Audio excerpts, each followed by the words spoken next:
Seiring dengan perkembangan teknologi dan minat masyarakat yang semakin besar dalam bidang industri kecantikan rambut dan makeup, kami meluncurkan program belajar dengan sistem hybrid, yaitu suatu program di mana peserta mendapatkan pengajaran dengan metode Rudi Hadiswarno secara online dan dapat melakukan praktek bersama mitra kami yang sudah sistem hybrid ini dapat memudahkan para peserta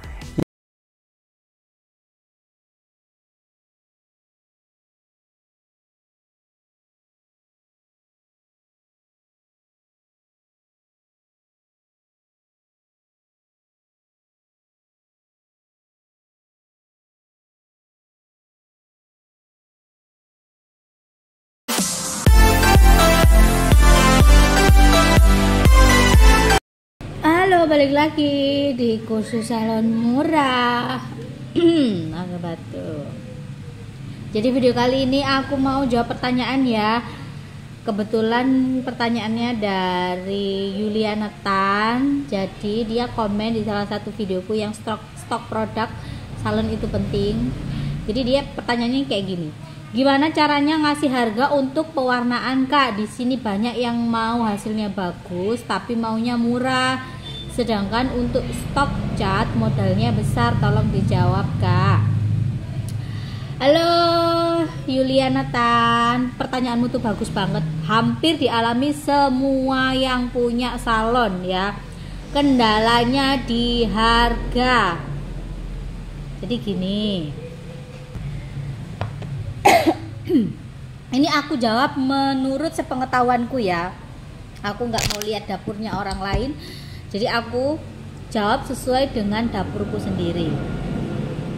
Jadi gini, pada dasarnya semua orang customer ya, ini yang aku ketahui ya selama aku usaha salon, dan yang pernah aku temui customer itu yang model-model mereka mencari yang harganya rendah tapi kualitasnya bagus. Itu alamiah. Jangankan orang lain, aku pun juga akan melakukan hal yang sama. Kenapa? Karena pada dasarnya sifat alami manusia adalah kalau bisa dapat yang murah, terus bagus, kenapa harus mahal? Nah, tapi kendalanya kalau kita pewarnaan, dalam arti kayak salon-salon gitu, kalau kita menggunakan material yang murah dalam arti yang banyak di pasaran, itu juga mempengaruhi pendapatan di salon. Kenapa? Kalau kita menggunakan produk yang banyak di swalayan yang sudah dijual bebas, itu otomatis semua customer bisa membelinya. Ngapain harus ke salon? Ya. Tapi kalau kita menggunakan produk dalam tanda kutip mungkin yang harganya sedikit tinggi, yang tidak dijual di swalayan-swalayan, hanya dijual di distributor alat-alat salon, itu otomatis harganya itu beda ya. Kalau kalian customer, kalian melihat videoku ini, jadi yang kalian lihat, misalkan nih, anggap aja harga warna ini, aku ambil contoh brand GoColor. Ini di rate harga sekarang 59.000, ada yang jual 60.000. 100 ml ya. Warna ini nggak bisa berdiri sendiri, harus ada gandengannya. Gandengannya itu apa? Gandengannya itu oksidan atau orang biasa sebut peroxide atau biasa disebut developer. Untuk campurannya bejo-bejo atau untung kalau rambutnya ini cepat masuk ya. Ini aku ngomong yang tanpa bleaching. Kalau gak masuk-masuk, nimpa lagi. Kalau rambutnya tipis atau rambutnya sedikit, mungkin ini cukup satu. Lah kalau rambutnya tebal, pasti perhitungannya lebih daripada satu ini.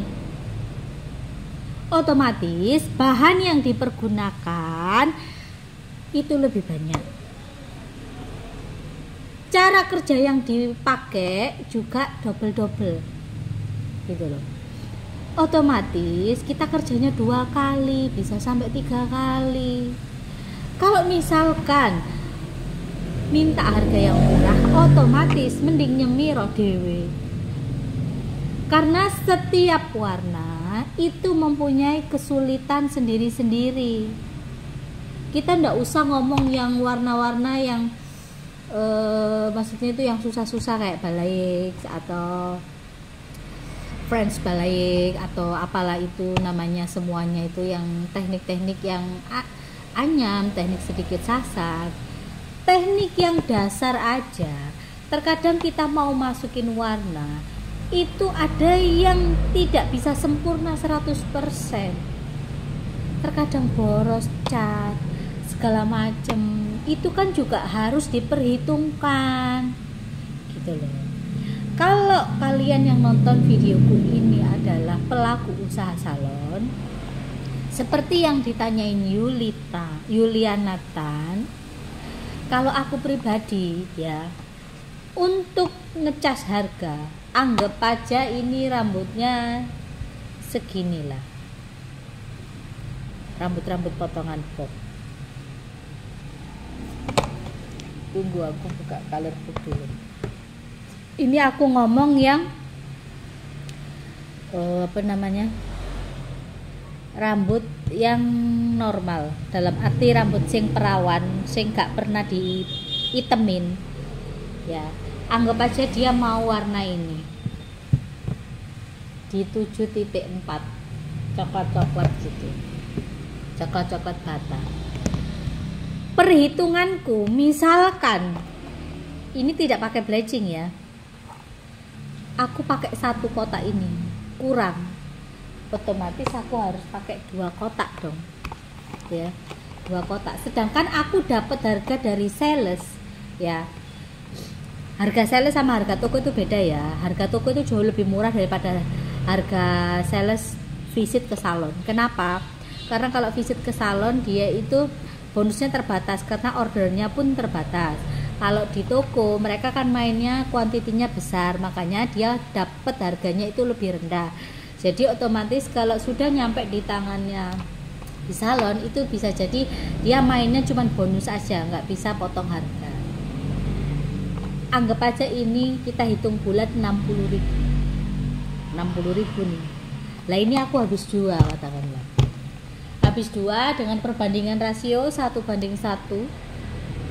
1:1 itu kalau ini 100, berarti oksidan yang kita pakai adalah 100 ya.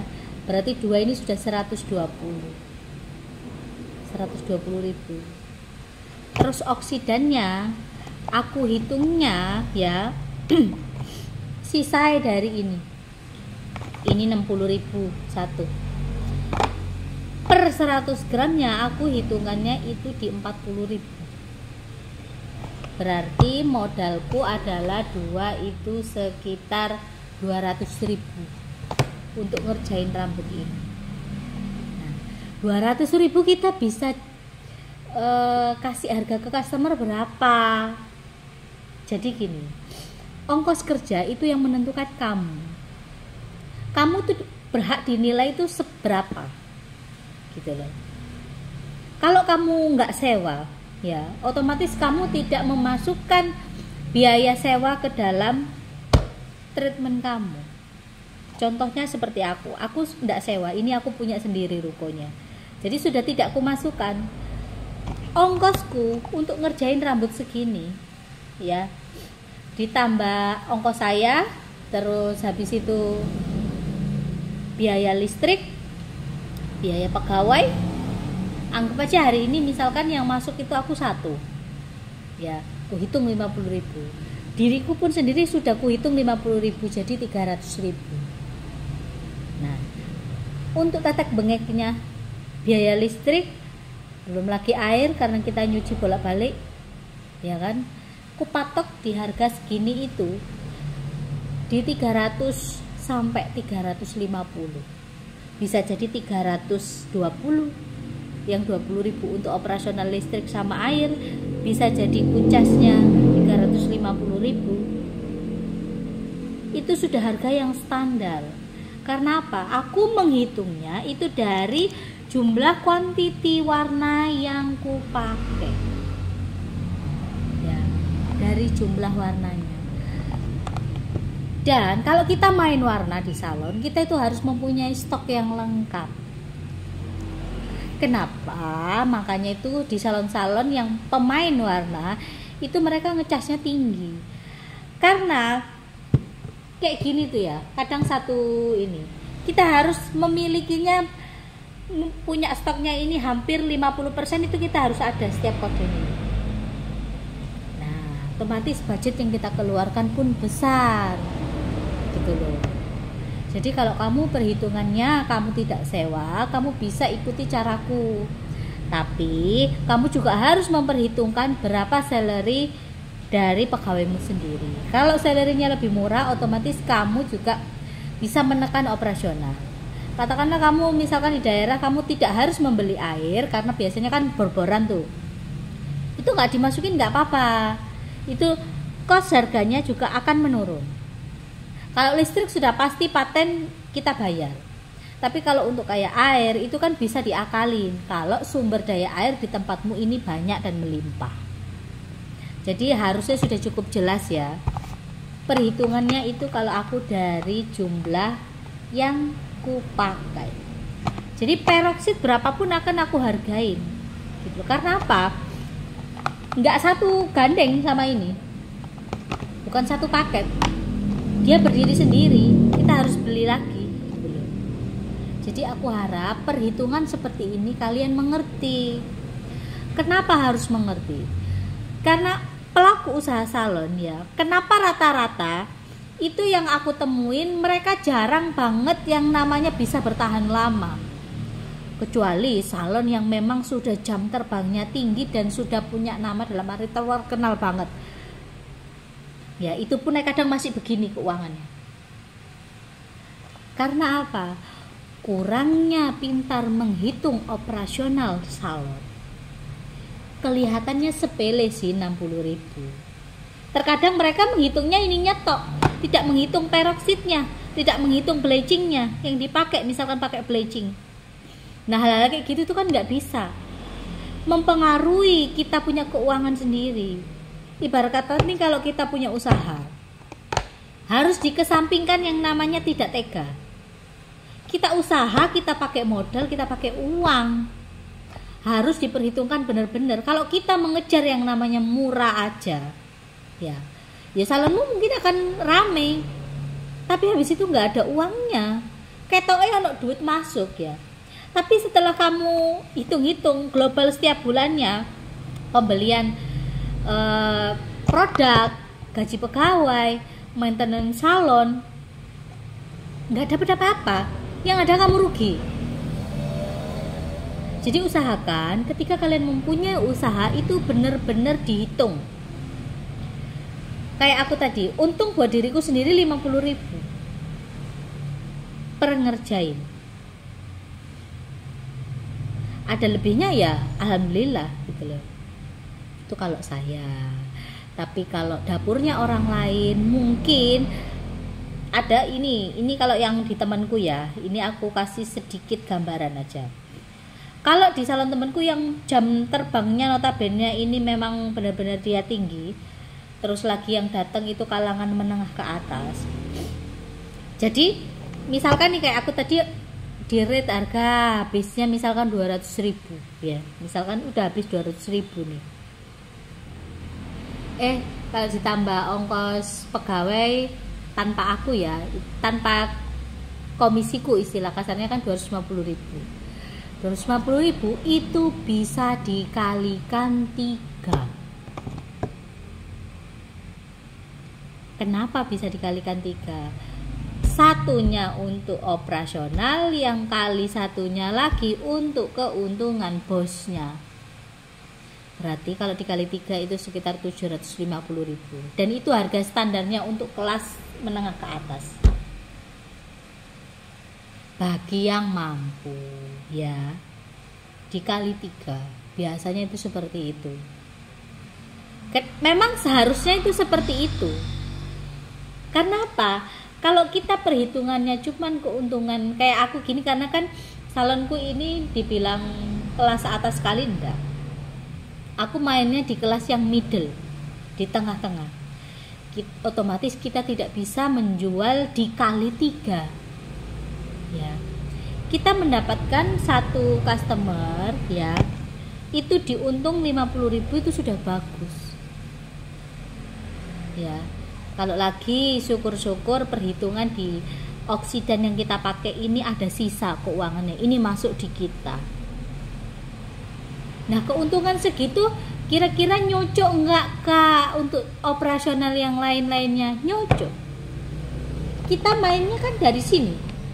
Ini pembelian misalkan 1 lusin, dia ini gratis, 1 lusinnya gratis 1 atau gratis 2 gitulah, yaitu untungnya kita.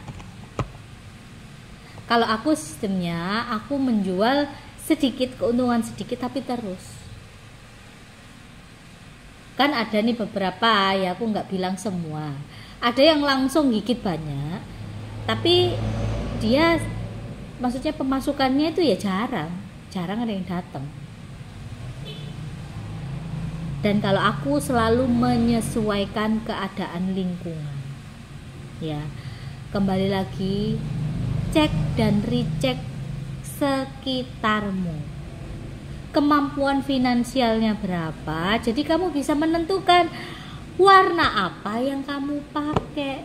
Jangan kamu misalkan di lingkungan yang middle, di bawah middle katakanlah, tapi kamu pakai produk harganya di atas 50.000, ya habis itu kamu salonmu tutup, barangmu expired semua. Kalau kamu berada di lingkungan yang di bawah rata-rata, otomatis kamu menggunakan produk yang bisa diakali dan harganya lebih murah. Dan para customer pun juga harus menyadari, namanya juga harga murah, kita tidak bisa berekspektasi yang terlalu tinggi. Bisa berekspektasi terlalu tinggi asalkan satu, yang mengerjakan ini pinter, meskipun dia pakai warna semurah apapun. Yang keduanya, kondisi rambutmu juga mempengaruhi hasil pewarnaan. Jangan selalu menyalahkan salon. Aku nang kono hasilnya belang-belang, padahal itu mungkin rambutnya bekasnya diwarna hitam. Apalagi dicat dewe dengan harga pewarnaan yang dibeli itu 5.000, 10.000, ngilangine ngelunturno warna hitamnya ini angel setengah modar. Itu yang harus dipahami, baik pelaku usaha salon maupun customer. Ya, aku harap Yuliana Tan sudah mengerti apa yang aku omong. Silahkan dipraktekkan kalau memang bagi kamu ini masuk akal yang ku bilang. Tapi kalau bagi kamu cara kerja saya atau cara penyampaian saya ini kurang masuk di akal, ya ndak usah didengar. Ya, itu aja yang mau aku jawab. Dan terima kasih buat kalian yang udah nonton video ini. Bye.